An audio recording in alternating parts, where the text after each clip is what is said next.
जो फिल्म है the Kashmir files, इसने एक वर्ल्ड रिकॉर्ड बनाया है पहली बार विश्व के इतिहास में। मैंने सोचा नहीं था कि मैं किसी चीज में वर्ल्ड रिकॉर्ड तोड़ूंगी, लेकिन मैंने तोड़ दिया है। वर्ल्ड रिकॉर्ड बनते देखना अपने आंखों के सामने बड़ी बात है, वो भी जलेबी का वर्ल्ड रिकॉर्ड। मेरी कंपनी कैलवे वाटर एंड सोडा ने इंटरनेशनल बुक ऑफ रिकॉर्ड में अपना नाम दर्ज कर लिया है। वर्ल्ड रिकॉर्ड की हैट्रिक बना के अपना नाम इंटरनेशनल बुक ऑफ रिकॉर्ड्स दर्ज करवा जा रही है।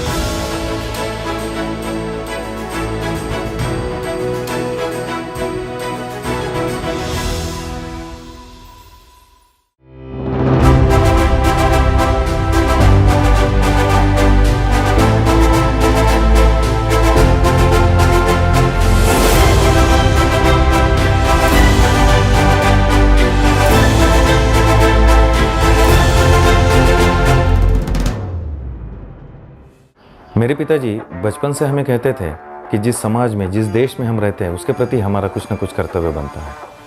और जब भी समाज को, मातृभूमि को हमारी ज़रूरत होती है तो हमने सबसे आगे होना चाहिए। यही बात बचपन से दिमाग में घर कर गई। महाराष्ट्र के छोटे से शहर जलगांव से मैं पुणे आया और यही मेरी कर्मभूमि बन गई। लेकिन बचपन की कही हुई बात हमेशा मन में रहती थी। जब भी समाज सेवा, देश सेवा का मौका मिलता, मैं सक्रिय सहभाग देता रहा। देश में सब कुछ अच्छा चल रहा था। तभी जनवरी 2020 में वैश्विक महामारी कोरोना ने दस्तक दी। मानो सब कुछ बदल ही गया हो। हर तरफ डर का माहौल था। टीवी पर दूसरे देशों में दिखाई जाने वाली विदारकता, हाहाकार दिखा रहे थे। तभी भारत में लॉकडाउन लग गया। मानो भारत जैसे थम ही गया हो। हमारा तो ठीक था, लेकिन जो लोग रोज़ कमाते हैं, रोज़ कमा कर खाते हैं, उनका क्या होगा, ये विचार हमेशा मन में घर करता था। तभी पता चला कि कुछ संस्थाएं इन लोगों को अनाज के पैकेज दे रही है और उनको वॉलंटियर्स की ज़रूरत है। भगवान ने सेवा का मौका दिया, हम उनके साथ जुड़ गए। संस्था से जितने भी अनाज के पैकेट्स आते थे वो हम इन ज़रूरतमंदों तक पहुंचाते थे। कुछ लोग तो ऐसे भी मिले कि जिन्होंने पिछले 5-6 दिनों में बस एक बार ही खाना खाया था। जब तक लॉकडाउन था, हम लोगों ने कोशिश की कि कोई भी खाली पेट ना सोए। साथ ही पुलिस भी दिन रात ड्यूटी कर रही थी। गर्मियों के दिन थे, उन्हें भी चाय, पानी, नाश्ता की ज़रूरत थी। हमने एक ग्रुप बनाया और ग्रुप के हर एक सदस्य के घर से हर रोज़ चाय, नाश्ता, पानी की व्यवस्था पुलिस को की, ताकि उनको कुछ तकलीफ ना हो। जैसे ही लॉकडाउन ख़त्म हुआ, कोरोना के केसेस भी बढ़ने लगे। डॉक्टर और मेडिकल स्टाफ उनकी जान जोखिम में डाल के देश सेवा तो कर ही रहे थे, लेकिन हमारा भी कर्तव्य था कि हम भी उनके साथ मिलकर देश सेवा करें। एक दिन हमारे एक दोस्त ने मुझे फ़ोन किया और बताया कि वह और उसकी माँ दोनों कोरोना से इन्फेक्टेड हैं और वो हॉस्पिटल ढूंढ रहे हैं, लेकिन कहीं पे भी बेड अवेलेबिलिटी नहीं है। मैंने मेरे जानकारों को फ़ोन किया, हॉस्पिटल्स में फ़ोन किया, लेकिन कहीं पे भी बेड अवेलेबल नहीं थे। हर तरफ एक जैसी स्थिति थी। तब लगा कि इसका पूरी जानकारी हमारे पास होनी चाहिए। हॉस्पिटल कहाँ है, मेडिकल टेस्ट कहाँ होती है, एम्बुलेंस के नंबर्स, ये सारा डेटा अपने पास होना ज़रूरी है। सोचने के लिए समय नहीं था। इंटरनेट पे शुरू हो गए। जितनी भी इंफॉर्मेशन मिलती थी वो सब मैं एक जगह पे बनाता रहा। आने वाली इंफॉर्मेशन मैं रोज़ व्हाट्सएप के सभी ग्रुप और लोगों को पर्सनल भेजता था। दिमाग में यही सोच थी कि इससे जितने लोगों को मदद हो सके मेरे लिए उतना ही अच्छा है। ये एक नया काम शुरू हुआ। लोगों ने फ़ोन करना शुरू किया। दिन रात कभी भी फ़ोन करते थे। किसी को हॉस्पिटल चाहिए, किसी को बेड अवेलेबिलिटी नहीं है, किसी को एम्बुलेंस चाहिए, किसी को मेडिकल टेस्ट कहाँ करवाना है पता नहीं। ये सारी जानकारी मैं देते रहा। एक एक करते करते 600 से भी ज़्यादा लोगों को मेरी मदद हुई।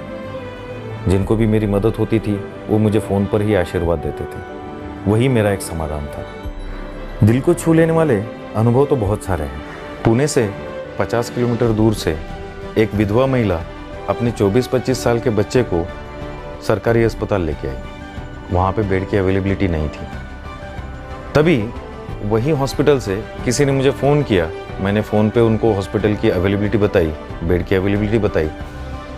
ये बात सुनकर उस महिला ने, वो सज्जन से मेरा नंबर लिया और मुझे फ़ोन किया। मैंने उनको भी हॉस्पिटल की अवेलेबिलिटी बताई, लेकिन नए होने के कारण उन्हें कुछ पता नहीं था। जिम्मेदारी मेरी थी। मैं वहाँ पे पहुँचा, एम्बुलेंस करवाई और उनके बेटे को सरकारी हॉस्पिटल में दाखिला दिलवाया।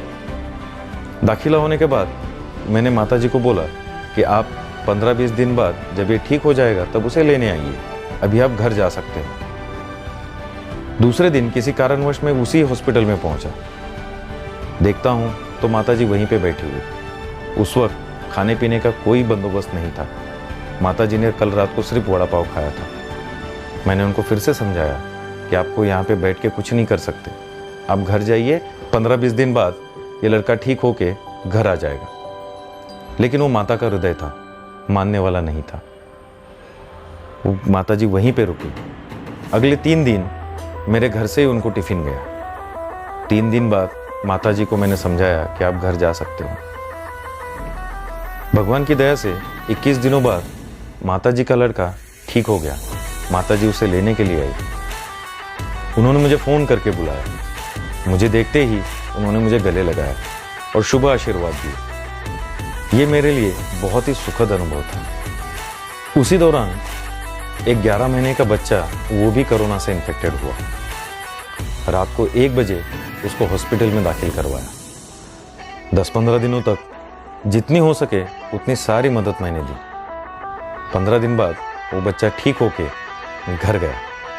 मैं भगवान का सदैव ऋणी रहूँगा, जिन्होंने मुझे 600 से भी ज़्यादा लोगों को सेवा देने का अवसर दिया। मेरे इस सेवा के लिए समाज ने हमेशा मेरी मदद की और उसकी सराहना भी की। पहली वेव के बाद ऐसा लगा कि कोरोना ख़त्म हुआ है, लेकिन ये गलतफहमी थी। दूसरी वेव में मुझे भी कोरोना हुआ, जो मुझे सीरियस कंडीशन तक लेके गया। भगवान की दया से मैं ठीक हो गया, लेकिन ये सोचा कि भगवान ने जो नई ज़िंदगी दी है वो किसी न किसी उद्देश्य से ज़रूर दी होगी। दूसरी वेव में मृत्यु दर बहुत ज़्यादा था। मैंने अपना पहला काम शुरू रखा, जहाँ तक हो सके वहाँ तक लोगों की मदद करना शुरू रखा। एक दिन एक हॉस्पिटल के कर्मचारी ने बताया कि कोरोना से गए हुए लोगों की डेड बॉडी ले जाने के लिए लोग नहीं हैं। मैंने उनसे परमिशन मांगी। थोड़ा आनाकानी करते हुए उन्होंने मुझे परमिशन दे दी। तब से एक दूसरा काम शुरू हुआ। घर में एक अलग रूम में रहता था, दिन में ऑफिस का काम, और शाम को जो लोग अंतिम संस्कार करते थे मैं उनके साथ जुड़ जाता। 2 महीने के अंतराल में मैंने 60 से भी ज़्यादा कोरोना से गए हुए डेड बॉडीज़, उनका अंतिम संस्कार किया। मेरे जैसा सामान्य आदमी साल में 1 या 2 बार अंतिम संस्कार में जाता है, लेकिन उस वक्त मैं दिन में 2 से 3 अंतिम संस्कार करता था, जो मेरे लिए बहुत असामान्य था। उस वजह से मेरी मेंटल स्टेबिलिटी भी डिस्टर्ब हो गई। रात को जब मैं सोता था मुझे ऐसा लगता था कि मेरे बाजू में डेड बॉडी पड़ी है। नींद में मुझे स्मशान का भयानक मंजर दिखता था। एक बार हम हॉस्पिटल से 2 मृतदेह लेके स्मशान भूमि आए।